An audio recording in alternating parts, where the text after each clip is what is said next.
Do you ever find yourself doing something which you don't want to do, and on top, you know that you shouldn't do, but after being aware that you shouldn't do something, you still keep on doing that?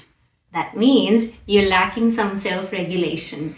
Welcome everyone, this is my channel VEAU, where I post videos about community services, leadership and management, and other topics related to the course which I deliver trainings for. So if you're interested, please subscribe to my channel.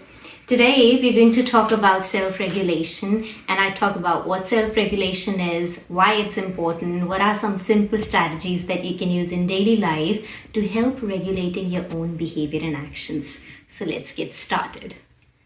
Self regulation or self control, in simple words, means learning how to manage your own reactions, emotions, feelings, actions, behavior towards a situation or a person. So when I say someone's good at self-regulation, that means that person knows or is able to hold a good control over their own reactions. Self-control always comes after self-awareness.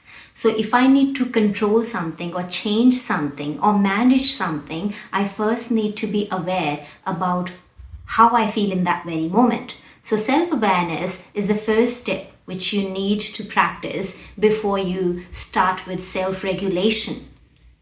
To put it simply, sometimes we're not sure why we're feeling or why we're reacting the way that we're reacting. And in those times, it's important to first take a pause and understand, where is this reaction coming from? What is the root cause? What is it that is causing anger in me? What is it that is causing jealousy in me? What is it that is causing fear in me or any other emotions? So when you have the knowledge about why you're feeling what you're feeling, is then taking you to the next step about regulating your behavior. Remember, knowledge is of no use if you cannot put that knowledge into practice. So being self-aware isn't enough, because it wouldn't help me to live a life which is more happier or content or satisfying. To achieve that, I need to be able to put that awareness into implementation. So similarly, when you know about how you behave or act in a certain situation and what causes that reaction is what help you to change it into a positive reaction in the future when the same thing happens. For example, if I know that I get angry when someone tells me a lie, that means I know that for me to get angry, this kind of a behavior would not be acceptable. And in future, when someone tells me a lie, I know that there is a possibility that that can cause anger in me. Having that awareness plus being able to change my response to regulate my behavior is what we call self-regulation. When I have that control over my emotion and I can give that reaction, which is both good for me and for the other person, is what we say self-regulation is or self-control is. Now, when someone is more self-regulated, it brings a lot of benefits. The first benefit is very obvious, that you would have a very unbiased approach towards situation. You will be able to take out your emotion from the issue and can take better decision in that. You will also be able to manage the stress. Besides, there will be less physical barriers, because when we are not able to regulate our behavior, we tend to take so many unhealthy practices, a poor lifestyle or poor eating habits or inactive life. So when there is someone who's got good regulation to their behavior, we tend to adopt good lifestyle choices. We also make good decisions in life. We can manage our stress better, and our relationships with other people also get better if we have good control over our emotion. People with good self-regulation take healthier choices in life, stay calmer in all situations, and maintain a positive outlook towards different things by having a... There's a difference between being self-aware and then putting that awareness into action, and then being self-aware but not taking any action. So I may have the awareness that if I eat unhealthy food, I would get sick, but then I still choose to eat unhealthy food. That means I lack the self-regulation, which means I'm not able to put that awareness or knowledge into action. And that's what is self-regulation about, being able to put what your awareness is about yourself into action. The first simple strategy to improve your self-regulation is practicing mindfulness. When I say someone's mindful, that means they are present in the very moment. They're living in the present, being present in this very moment. And you can do that by paying attention to this moment, by paying attention to your breathing, by paying attention to the people around you, the world around you, without any judgment, and without any judgment towards yourself as well. So mindfulness is a consistent activity which we need to do regularly to be aware about how we are perceiving things and how things are perceived by our brain. Mindfulness helps you slow down and think clearly. This also helps you reducing your stress and also help you managing your problems in an efficient way.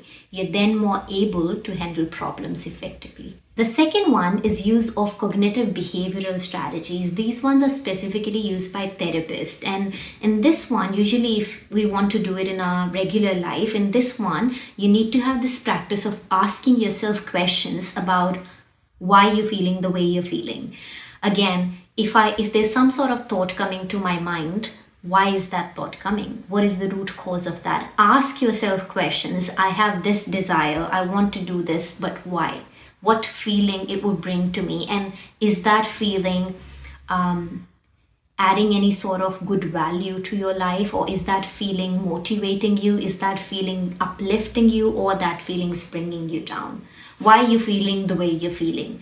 Try changing those negative thoughts into positive ones. And that's what the therapist would like to try with you in your cognitive behavioral strategies. So that's another technique you can do at home.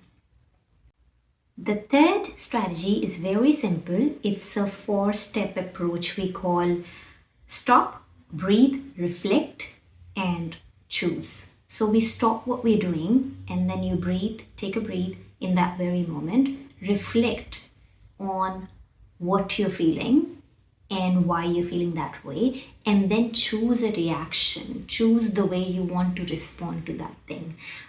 This wouldn't come very easily. It takes a lot of practice. I always say that we all work in progress, so this is not something you learn one time and it makes you a very self-regulatory person. This requires a consistent day-to-day practice when for every situation, every problem, every person you have an issue dealing with, you know that the way to approach things is through this 4 easy steps where you stop, breathe, reflect, and remember that self-regulation is not about being perfect. It is about making those mindful choices, those little things you add in you change. It's about making those small changes, those little changes that would help you navigate your life in a more fulfilled way and would give you a more content and happier life when you have a better control over your actions, when you have a better hold on to how you're reacting to things. So self-regulation is an art and it requires practice every day. It wouldn't come so easy. Self-regulation is something which I've been practicing also. Another technique that has helped me with self-regulation is having that alone time. When you have a lot of alone time, that will allow you to take your mask off, which we always have a mask on when we're working with different people and we're not very honest about who we are. So if we really want to understand who I am, first we need to take the mask off, at least when we are with ourselves, and that would help you understand who you are, not just your personality, but deep down, again, answering all those questions. Why am I feeling the way I am feeling? So you get to the root cause, and when you have that alone time, you understand yourself better. But then again, the question comes, even if you are aware about those things, even if you know that these are my emotional strengths and weaknesses, are we able to use those strengths in a good way and to work on those weaknesses in a way that works well for us? So that's it for me. Self-regulation is very important, and I love talking about this topic because this is something I practice on a daily basis as well.